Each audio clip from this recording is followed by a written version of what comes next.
High, রুদ্রাণীর আরেকটা ব্লগে আপনাদের সবাইকে স্বাগত। আশা করি আপনারা সবাই খুব ভালো আছেন। সবাইকে গুড মর্নিং। ঘুম থেকে উঠে চলে গেছিলাম রান্নাঘরে, দেখলাম মা মোচার রান্না করছে, মনটা বেশ খুশি হয়ে গেল। তারপরে চলে গেছিলাম স্নান করতে। স্নান টান করে আসার পর ভাবলাম আজ একটু পড়তে বসি, কারণ সামনেই আমার কিছু কম্পিটিটিভ এক্সাম আছে। তো এবারে যদি না পড়ি তাহলে আমি কিছু কোশ্চেনের অ্যান্সারই দিতে পারবো না। তাই ভাবলাম যে একটু সানস্ক্রিন লাগিয়ে আমি একটু পড়তে বসে যাই। পড়ে টড়ে ওঠার পর তারপরে মা দেখলাম অলরেডি লাঞ্চ রেডি। আজ এতটুকুই। ভিডিওটা ভালো লাগলে লাইক কমেন্ট করে দিও। হাই, রুদ্রাণীর আরেকটা ব্লগে আপনাদের সবাইকে স্বাগত। আশা করি আপনারা সবাই খুব ভালো আছেন। সবাইকে গুড মর্নিং।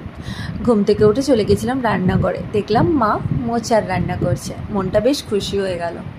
তারপরে চলে গেছিলাম স্নান করতে। স্নান টান করে আসার পর ভাবলাম আজ একটু পড়তে বসি, কারণ সামনেই আমার কিছু কম্পিটিটিভ এক্সাম আছে। তো এবারে যদি না পড়ি তাহলে আমি কিছু কোশ্চেনের অ্যান্সারই দিতে পারবো না। তাই ভাবলাম যে একটু সানস্ক্রিন লাগিয়ে আমি একটু পড়তে বসে যাই। পড়ে টড়ে ওঠার পর তারপরে মা দেখলাম অলরেডি লাঞ্চ রেডি। আজ এতটুকুই। ভিডিওটা ভালো লাগলে লাইক কমেন্ট করে দিও।